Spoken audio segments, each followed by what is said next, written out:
देखिए संधि में सबसे प्रथमतः 3 भेद होते हैं संधि के। पहला भेद है स्वर संधि, दूसरा है व्यंजन संधि और तीसरा है विसर्ग संधि। इन जो 3 संधियां हैं ये आपके पाठ्यक्रम और पाठ्यपुस्तिका के दृष्टि से परीक्षा में बहुत ही महत्वपूर्ण है और इन सभी भेदों से कुछ कुछ प्रश्न अवश्य ही पूछे जाते हैं। चलिए हम लोग एक एक भेद के अनुसार संधि को पढ़ते हैं और उसका अभ्यास करने का प्रश्न करते हैं। सबसे पहले देखिए स्वर संधि है और उस स्वर संधि में जो पहला जो भेद है उसमें सवर्ण दीर्घ संधि, जिसको हम लोग दीर्घ संधि भी कहते हैं। इसके बाद है गुण संधि। गुण संधि दूसरे क्रम का है। इसके बाद है वृद्धि संधि और तीसरा है यण संधि। तो क्या क्रम हुआ? दीर्घ, गुण, वृद्धि और यण। ये 4 महत्वपूर्ण संधियां हैं और बहुत ही आसान और सरल भाषा में मैं आप लोगों को पढ़ाने और समझाने का प्रयास करूंगा, जिससे आप सभी लोग अपने अपने परीक्षा में बहुत ही कम समय में अच्छे तैयारी के साथ जाएं और अच्छे अंक को प्राप्त करके आएं। आइए देखिए, सबसे पहला जो सवर्ण दीर्घ संधि है उसमें एक चार्ट के माध्यम से हम लोग समझेंगे कि दीर्घ अर्थात क्या और किस प्रकार शब्दों में दीर्घ संधि की जाती है या होती है। एक चार्ट के माध्यम से हम लोग समझेंगे सवर्ण दीर्घ संधि। पाणिनि व्याकरण में इसके लिए एक सूत्र है अकः सवर्णे दीर्घ। अकः मतलब अ, ई, उ और री, इन चारों वर्णों को अक कहा गया है। यह एक प्रकार का प्रत्याहार है जिसे हम अक कहते हैं। और सवर्ण का मतलब होता है एक समान। दीर्घ मतलब अगर अक के समान अन्य वर्ण सामने में आए तो दोनों वर्णों को मिला करके दीर्घ हो जाता है। जैसे देखिए, अगर 2 वर्णों में सबसे पहले अ और अ अगर इस तरह का स्थान दिखाई दे जहाँ पर प्रथम शब्द का अंतिम वर्ण और द्वितीय शब्द का प्रथम वर्ण अ हो, तो दोनों को मिला करके क्या हो जाएगा? आ हो जाएगा। इसी प्रकार यदि प्रथम शब्द का अंतिम वर्ण अ हो और द्वितीय शब्द का प्रथम वर्ण आ हो तो भी क्या हो जाएगा? आ हो जाएगा। इसी प्रकार प्रथम शब्द का अंतिम वर्ण आ हो, द्वितीय शब्द का प्रथम वर्ण अ हो तो भी क्या हो जाएगा? आ हो जाएगा। उसके बाद यदि आ प्रथम शब्द का अंतिम वर्ण आ हो, द्वितीय शब्द का प्रथम वर्ण आ हो तो भी क्या हो जाएगा? आ हो जाएगा। ठीक इसी प्रकार इसी को कहा गया है सवर्ण। सवर्ण अर्थात क्या? दोनों एक ही प्रकार के हैं। ये भी अ है, ये भी अ है, भले ये आ है, एक मात्रा उसमें अधिक है, लेकिन है कैसा? सवर्ण है, एक जैसा दिखाई देने वाले। ठीक इसी प्रकार से देखिए यहां पर क्या है? ह्रस्व ई, ह्रस्व ई, दोनों को मिलाकर के क्या हो जाएगा? दीर्घ ई। इसके आगे ह्रस्व ई प्लस बड़ी ई, दीर्घ ई, क्या मिलकर बन गया? दीर्घ ई। तो ह्रस्व इकार और दीर्घ इकार या दीर्घ इकार ह्रस्व इकार या दोनों ही दीर्घ इकार आए, दोनों को मिला करके क्या बनेगा? दीर्घ इकार। ठीक है, पहले आप लोग एक बार इस चार्ट को देख लें, समझ लें। इसी प्रकार से उ है, देखिए ह्रस्व उ, ह्रस्व उ, दोनों को मिला करके क्या हो गया? दीर्घ उ। और आगे भी देखें, ह्रस्व उ दीर्घ उ होगा तभी दीर्घ उ होगा, और दीर्घ उ ह्रस्व उ होगा तो भी दीर्घ उ होगा। दोनों दीर्घ उ होगा तो भी दीर्घ उ ही होना है। याद रहे हम लोग कौन सी संधि पढ़ रहे हैं, दीर्घ संधि। ऐसे ही री में, री देखिए, ह्रस्व री प्लस ह्रस्व री अर्थात क्या बना, दीर्घ री। ऐसे ही ह्रस्व री प्लस दीर्घ री, दोनों को मिलाकर के क्या हुआ, दीर्घ री। आगे है दीर्घ री प्लस ह्रस्व री, दोनों को मिलाकर के क्या हुआ, दीर्घ री। ऐसे ही दीर्घ री प्लस दीर्घ री, दोनों को मिलाकर के क्या हुआ, दीर्घ री। आइए अब हम एग्जाम्पल से समझते हैं इसको। सबसे पहले देखिए, एक वर्ड है ये चापी, च प्लस अपी, क्या हुआ, च प्लस अपी, चापी। और इसको हम लोग कैसे पढ़ेंगे, च प्लस अपी, चापी। यहां देखिए क्या हुआ और क्यों यहां पर जो है दोनों शब्दों की संधि हुई और किस प्रकार से हुई है। देखिए यहां पर है क्या, च प्लस अपी, च प्लस अपी अर्थात चापी। यहां देखिए हम लोगों ने जैसे आगे पढ़ा था, जैसे च है, हम आप इस बात को बहुत अच्छे तरीके से समझते हैं कि च का जो अंतिम वर्ण होगा वो कौन सा होगा, अ होगा। क्यों, क्योंकि बिना स्वर के सहायता के कोई भी व्यंजन बोला नहीं जा सकता है, इसलिए च में क्या लगा हुआ है, अ। यहां देखिए दिखा भी रहे हैं, यहाँ ये देखिए यहां पर क्या है, च प्लस अ, और हुआ कैसे, च का अ और अपी का अ दोनों मिलाकर के क्या हो गया, आ। तो क्या हो गया, दोनों की जब संधि होगी तो अ और अ मिलाकर के आ हो जाएगा। तो च का अ और अ दोनों मिलाकर क्या हुआ, आ। तो यहां पर आ गया चा, चा प्लस पी, चापी। ध्यान रखेंगे, परीक्षा की दृष्टि से बहुत महत्वपूर्ण है। इसके बाद आगे देखिए अगला एग्जाम्पल, ऐसे ही देव प्लस आलय, देव प्लस आलय। देव में जो प्रथम वर्ण का, प्रथम शब्द का द्वितीय वर्ण है व, आप लोग सब देख पा रहे होंगे, प्रथम वर्ण का द्वितीय, प्रथम शब्द का जो द्वितीय वर्ण है व, इसमें अ जुड़ा हुआ है, ठीक। और द्वितीय वर्ण जो है हमारा आलय, आलय का आ अर्थात दोनों को मिला करके अ प्लस आ बराबर क्या हो गया, आ। तो क्या बना, देवालय। ये देखिए दोनों यहां पर अ प्लस आ बराबर आ, इसका देव का अ और आलय का आ दोनों को मिला करके क्या हुआ, देवालय। ठीक है, चलिए अगला एग्जाम्पल देखते हैं, लता प्लस अपी।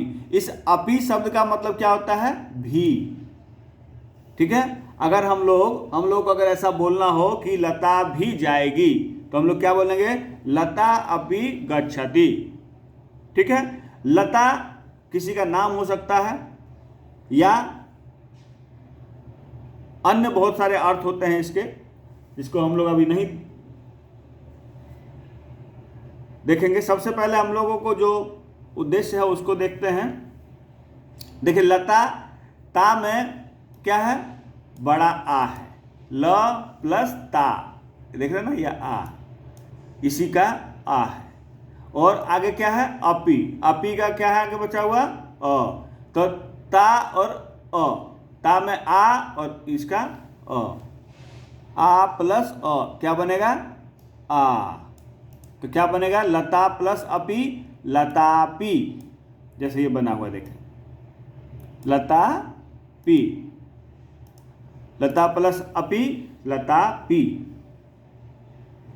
चलिए अगला देखते हैं,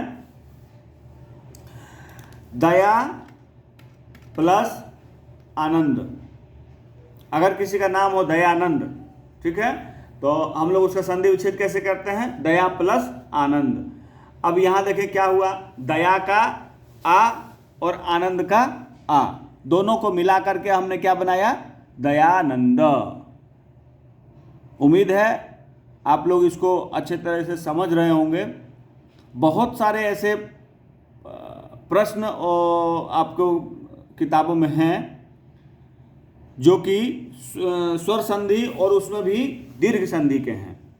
तो जब कभी भी आपके सामने यदि दीर्घ संधि का कोई उदाहरण आए जिसमें ऐसा लगे कि दो शब्दों को आपस में जोड़ा गया है और उसको अलग करने पर दोनों शब्दों का अलग अलग अर्थ भी प्राप्त हो रहा है, तो आप लोग उसे दीर्घ संधि के तहत दोनों का संधि विच्छेद कर सकते हैं। और संधि विच्छेद करने के लिए भी आपके पास प्रश्न आते हैं। इसके बाद हम लोग देखते हैं आगे ई। ई जो द्वितीय वर्ण है ये वाला, इसका उदाहरण हम लोग देखते हैं। देखिए रवि, रवि का मतलब आप लोग समझते होंगे क्या मतलब होता है, सूर्य या किसी का नाम। अब देखिए यहाँ क्या हुआ, रवि प्लस इक्षा। हम लोगों ने देखा कि ह्रस्व ई और दीर्घ ई या ह्रस्व ई प्लस ह्रस्व ई, दोनों वर्णों में यदि कोई भी ई आ जाए, चाहे ह्रस्व हो या दीर्घ हो, तो दोनों को मिला करके सिर्फ एक ही ई बचेगा, वो भी कौन सा, बड़ा वाला या दीर्घ ई। यहाँ देखिए रवि में ह्रस्व इकार है और इक्षा में ह्रस्व इकार है, दोनों को मिला करके ह्रस्व प्लस ह्रस्व ई को मिला करके क्या बना, दीर्घ ई। और जब हम रविक्षा लिखेंगे दोनों को संधि करके तो क्या बनाएंगे, रवि प्लस इक्षा रविक्षा। इसको देखें, जब हम संधि विच्छेद करते हैं तो रवि इस प्रकार लिखते हैं, लेकिन संधि होने के बाद हम लोग रवि को इस प्रकार से लिखते हैं। चलिए अगला देखें, कवि सह, कवि प्लस ईसह। कई बार ये उदाहरण पूछा जा चुका है और आप लोग इस उदाहरण को अच्छे प्रकार से याद कर लेंगे कि कवि, कवि प्लस ईसह। देखिए प्रथम वर्ण का जो प्रथम शब्द का जो अंतिम वर्ण है कवि का, वह का ह्रस्व इकार और ईसह का दीर्घ इकार, दोनों को मिला करके क्या बना, कवि सह। दोनों को मिला करके बड़ी ई या दीर्घ ई जिसे कहते हैं वो आदेश हुआ और शब्द क्या बना, कवि सह। देखें यदि कहीं पर आपको इस तरह से लिखा दिखाई दे तो उसको गलत समझने की गलती ना करें, क्योंकि वह गलत नहीं है, वो संधि होने के बाद इस प्रकार का ही दिखता है। क्यों, क्योंकि इसमें दीर्घ संधि हुई है। आगे देखें, लक्ष्मी प्लस इंद्र, लक्ष्मी प्लस इंद्र, लक्ष्मींद्र। देखें लक्ष्मी का जो अंतिम वर्ण है वो कौन सा है, दीर्घ ई, और इंद्र का कौन सा वर्ण है, प्रथम वर्ण ह्रस्व ई। दोनों को मिलाकर के क्या बनेगा, बड़ी दीर्घ ई। और हमें जो शब्द प्राप्त होगा दोनों के संधि के बाद वो क्या होगा, लक्ष्मींद्र। उच्चारण भी बदल जाएगा, लक्ष्मी प्लस इंद्र कहते हैं हम लोग, लेकिन जैसे ही संधि होगा तो हम लोग क्या बोलेंगे उसको, लक्ष्मींद्र।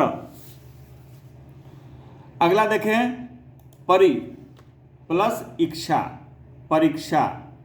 अभी हम लोग जो आप सभी लोग परीक्षा देने जाएंगे उसका संधि विच्छेद देख लें क्या होता है। परि प्लस इक्षा, परि में दीर्घ ई है और इक्षा में भी दीर्घ ई है, तो दोनों को मिलाकर के क्या होगा, परीक्षा। पर इक्षा परीक्षा। यह अच्छे से आप लोग ध्यान रखेंगे। अगर इसमें कोई ये पूछते हैं कि इसमें कौन सी संधि है तो हमको कहने में कोई आपत्ति नहीं है कि यह दीर्घ संधि का विशेष उदाहरण है। चलिए आगे देखते हैं, जो अगला हम लोगों का भेद चार्ट है ये वाला ऊ वाला, इसको देखते हैं। इसमें क्या है, भानु प्लस उदय, भानु प्लस उदय। देखिए भानु में ह्रस्व उ है और उदयमग में भी ह्रस्व उ है, दोनों को मिलाकर के क्या हुआ, दीर्घ उ। और हम लोगों ने कैसे यहाँ बनाया, भानु प्लस दयः, भानुदयः। अगर इसका कोई संधि विच्छेद पूछे तो आप लोग क्या लिखेंगे, भानु प्लस उदय। यहाँ पर दीर्घ उकार लगाने की गलती कभी ना करें, क्योंकि भानु शब्द इसी प्रकार लिखाता है, इसमें दीर्घ इकार नहीं होता है। तो संधि होने के बाद हमें इस प्रकार का रूप प्राप्त होता है, भानु प्लस दयः, भानुदयः। चलिए अगला देखें, लघूर्मी। अगला क्या है उदाहरण, लघूर्मी। लघु में ह्रस्व उकार है और दीर्घ उर्मी में दीर्घ उकार है, दोनों को मिलाकर के क्या होगा, लघूर्मी। लघु प्लस उर्मी, लघूर्मी। चलिए अगला देखें, वधुत्साह। वधु प्लस उत्साह। वधु में क्या है, दीर्घ उकार है और उत्साह में क्या है, ह्रस्व उकार है, दोनों को मिलाकर के क्या होगा, दीर्घ उकार हो जाएगा और शब्द क्या बनेगा, वधूत्साह, वधूत्साह। चलिए अगला देखें, चरमूर्जा। चरमूर्जा, ये देखिए चरमूर्जा। जब इसका संधि विच्छेद करेंगे तो क्या होगा, चमू प्लस ऊर्जा। ये देखिए चमू में दीर्घ उ है और ऊर्जा में भी दीर्घ उ है, इसलिए क्या बन जाएगा, दोनों को मिलाकर दीर्घ उ बनेगा और उच्चारण क्या होगा इस शब्द का, चमूर्जा, चमूर्जा। चलिए अगला देखें, मातृऋणम। ठीक है, ये आपका यहां तक उ का हो गया। अब अगला संधि है, दीर्घ संधि का ही अगला उदाहरण जो है हम लोग री का देखेंगे, रिकार का। तो रिकार में मातृ प्लस ऋणम, मातृ प्लस ऋणम। मातृ में कौन सा री है, ह्रस्व री है, ठीक, और ऋणम में कौन सी री है, ह्रस्व री है, दोनों को मिलाकर क्या हो जाएगा, मातृणम। यहां देखिए ये जो त के नीचे जो लगा हुआ है ये बड़ा री है, ये बात आप अच्छे से ध्यान देंगे और अच्छे से इसको देख लेंगे। ये क्या है, बड़ा री का मात्रा है जो कि इसी प्रकार से लगाया जाता है और उच्चारण क्या होता है, मातृणम। मातृ प्लस ऋणम, माता का ऋण अर्थात मातृणम। उसके बाद है स्वश्री प्लस दधि, स्वश्री दधि, स्वश्री दधि, स्वश्री री दधि, स्वश्री प्लस रिद्धि, स्वश्रिद्धि। स्वश्री में क्या है, दीर्घ री है और सॉरी ह्रस्व री है और रिद्धि में भी क्या है, ह्रस्व री है, दोनों को मिलाकर के क्या होगा, स्वश्रिद्धि। चलिए आगे आगे देखिए, कुछ संधि विच्छेद हैं। मुरारी शब्द है, मुर प्लस अरी, ठीक है, क्या होगा, मुरारी का संधि विच्छेद क्या होगा, मुर प्लस अरी। क्यों, क्योंकि मुर में यहाँ पर भी अ है और यहाँ पर भी अ है, दोनों को मिला करके यहाँ पर क्या बना था, आ। तो अलग अलग जब संधि विच्छेद हम लोग करेंगे तो मुर प्लस अरी हो जाएगा और जब संधि शब्द होगा तो क्या लिखेंगे, मुरारी। ऐसे देखिए कविक्षा, हम लोगों ने एक वर्ड और पढ़ा था, कविशः, कवि प्लस ईशः, तो वहाँ भी ऐसा ही था। और यहाँ क्या है, कविक्षा, कवि प्लस इच्छा। देखिए कवि में बड़ा ई क्यों हुआ, क्योंकि संधि हुई है, कौन सी संधि, दीर्घ संधि। कवि का ह्रस्व ई और इच्छा का ह्रस्व ई, दोनों को मिला करके क्या हुआ, दीर्घ ई, इसलिए क्या बना, कविक्षा। आगे है साधु प्लस उवाच, साधुवाचः, साधुवाचः, साधु प्लस उवाच, साधु का ह्रस्व उ और उवाच का ह्रस्व उ, दोनों मिलाकर के क्या हुआ, दीर्घ उ, साधुवाचः। ऐसे ही पितृणम, जैसे हम लोगों ने अभी मातृणम पढ़ा था वैसे ही क्या है, पितृणम, पितृ प्लस ऋणम, पितृ ऋणम अर्थात पिता का ऋण। पितृ में ह्रस्व री और ऋणम का ह्रस्व ऋ, दोनों को मिला करके दीर्घ ऋ हुआ, जो कि यहां पर हम लोग देख सकते हैं, पितृ प्लस ऋणम, पितृणम। तो आज हम लोगों ने अकः सवर्ण दीर्घ अर्थात दीर्घ संधि के कुछ उदाहरणों और उसके नियमों को देखा। उम्मीद है आप लोगों को समझने में आसानी हुई होगी और आप लोग समझ गए होंगे। यदि एक बार में समझ नहीं आया तो पुनः इस वीडियो को दोबारा से रिवाइंड करके आप लोग देख सकते हैं और फिर से उसको प्रयास कर सकते हैं। इसके उदाहरणों को आप लोग पुस्तक में खोजने का प्रयास करेंगे। यदि किसी वर्ड का या किसी भी शब्द का इस प्रकार का उदाहरण हो जो आपको समझ में नहीं आए, तो आप कमेंट बॉक्स में उसको लिख करके कमेंट करें। मैं संभवतः सभी प्रश्नों के, सभी शब्दों के या आपके सभी जिज्ञासाओं के उत्तर देने का प्रयास करूंगा।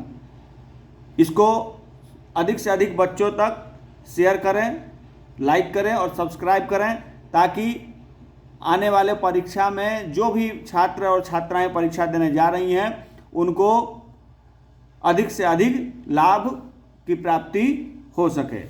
धन्यवाद।